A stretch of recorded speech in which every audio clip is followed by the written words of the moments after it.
Hello everybody, I hope you're having a wonderful day. I'd like to thank Overanalyzing Avatar for the format. He does a very good job of overanalyzing Avatar over on his channel, Overanalyzing Avatar, and I just wanted to do that for Evangelion, because I love this show. I'll put his link in the description.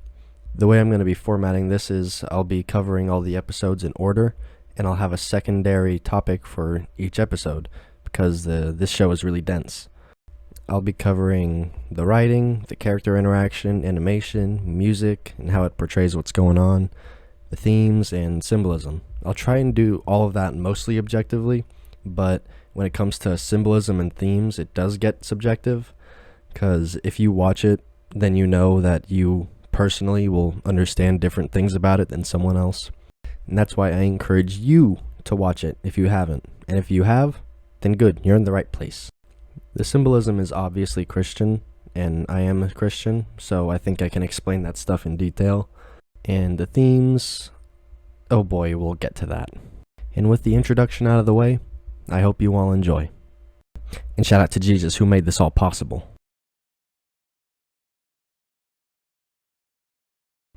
What can I say?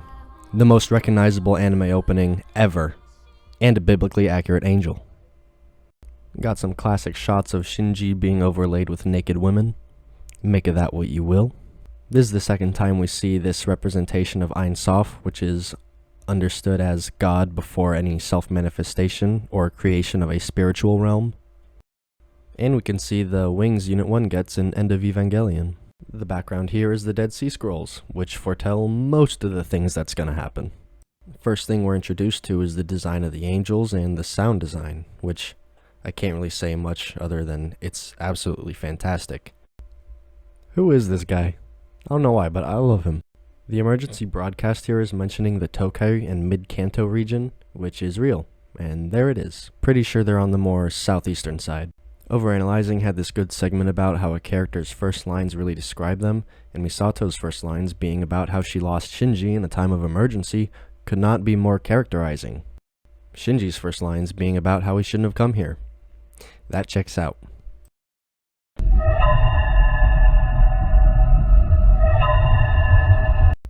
And the first lines from Gendo and Fuyutsuki also check out pretty well. Fuyutsuki mentioning how it's been 15 years, and Gendo name-dropping the angels and that they were there and then they came back. Looking close here, you can see that the missiles never make direct contact with the angel because of its AT field. That's why they explode all the way out there. Hey look, it's the military boys that everyone forgot about and everyone will forget about because they're inconsequential. He do be breaking pencils though. That's the biggest bullet they have. Imagine shooting a man with your last bullet and he stands there, unfazed. I just noticed, what is this technology? Having to swipe your card to answer the phone? I guess it's just a security measure, but like, what? Who came up with that? I think it's really creative to find an in-universe way to just throw enormous bombs without having a nuclear fallout. Are you guys okay? That car flipped 22 times if I'm counting correctly. Nah, they aight. Misato still got her sunglasses on. External cameras online. Unfazed! So is that like its second face? Or its real face? I don't know. This segment was always weird to me. Like, we get a pan to the backseat of the car and she has like these crude batteries that are powering the car. But like, did she steal them? Like, it says that in the dub. Specifically this one. But like, it says it's dangerous in the Netflix dub. I don't get it. Is that like a Japanese thing? I also assume these pillars in the background are the solar panels that we see in Tokyo 3. Just because they're heading that way. I like that.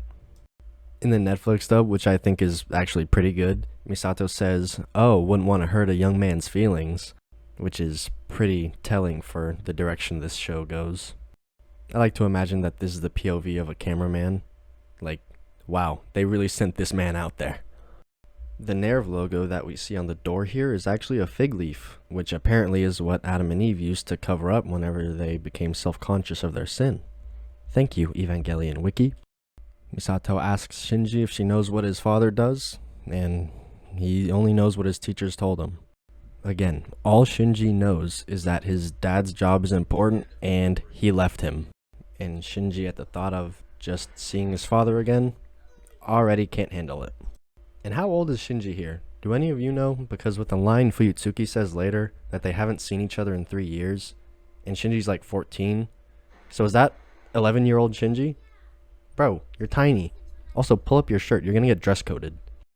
I love how everything here is redacted. Just says, "Come here," signed Gendo. When Shinji asks what he's gonna be doing here, Misato just kinda doesn't answer. Like, does she know? Because later when Ritsuko tells Shinji to get in the Eva, she seems super surprised, like it wouldn't happen. Astute observation, Misato. Now, distract the child with something shiny. Hexagonal map, hexagonal door. Hey, Ritsuko's first lines, about how Misato's been lost more than once, and she's had to go get her more than once. That's fun. And can we just appreciate this? Like, look at that. Come on. There's a certain way Ritsuko, just refers to Shinji, and it's always demeaning, because she knows and probably thinks about him the same way that Gendo does, just as an object or a pilot.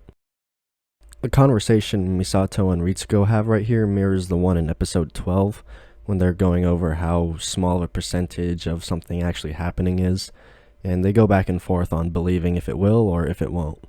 I really like that. It's like crazy foreshadowing for some reason. I love how you can see Ritsuko click a button here to turn the lights on.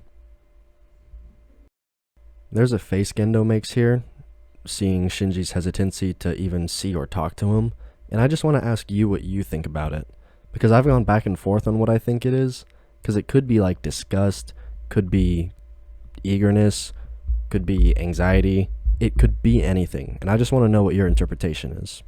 And Shinji, after hearing all the talk of Ritsuko and Misato discussing the ins and outs of piloting the Eva, he just goes for the emotional response, which is trying to ask his father or trying to figure out why he wants him, or if he wants him.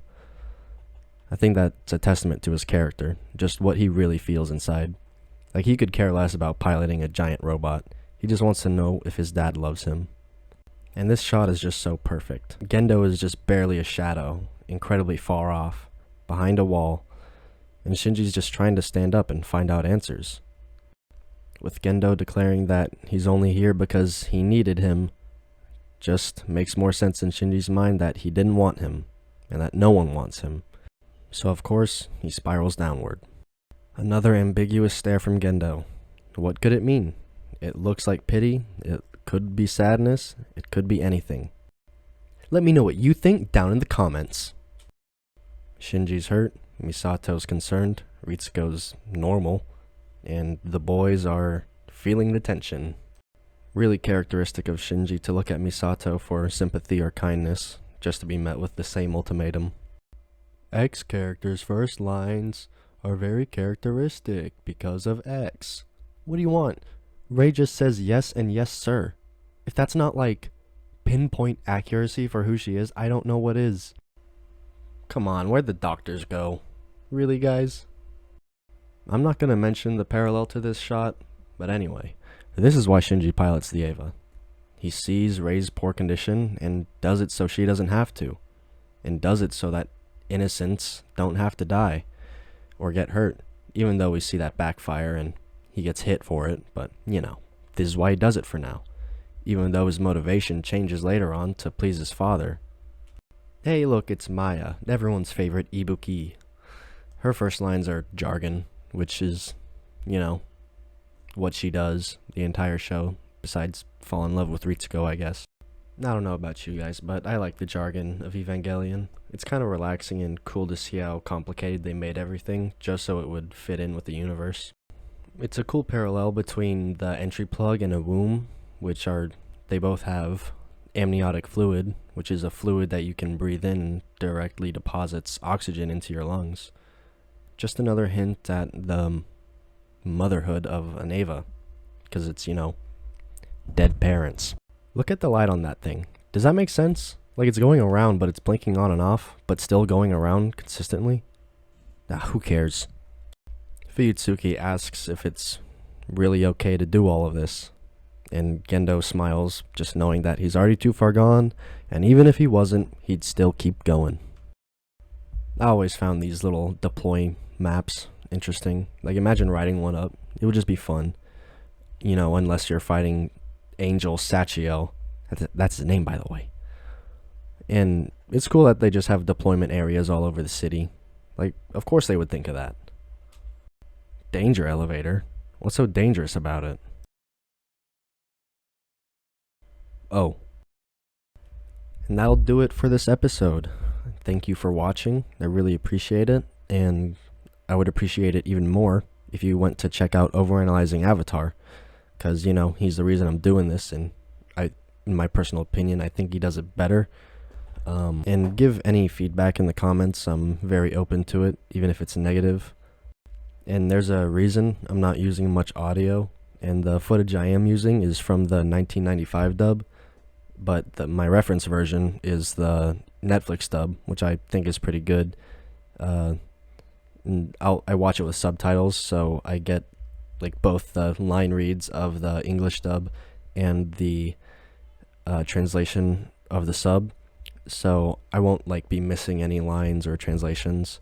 I'm actually gonna have like a lot more because I'm watching all 3 iterations, so I'll be able to mention like all 3 different translations. Like if you guys want me to switch up footage, you can tell me that and I'll be open to it. That, and if you have any ideas for me to do anything, just shout them out. I'll be looking at the comments, and I'm open to literally anything because I have a lot to do from here on out, and I don't think I can do it without help. That being said, I'd like to shout out my friend Garrett, who encouraged me to do this. So, thanks, Gare Bear. And yeah, love you all. Bye.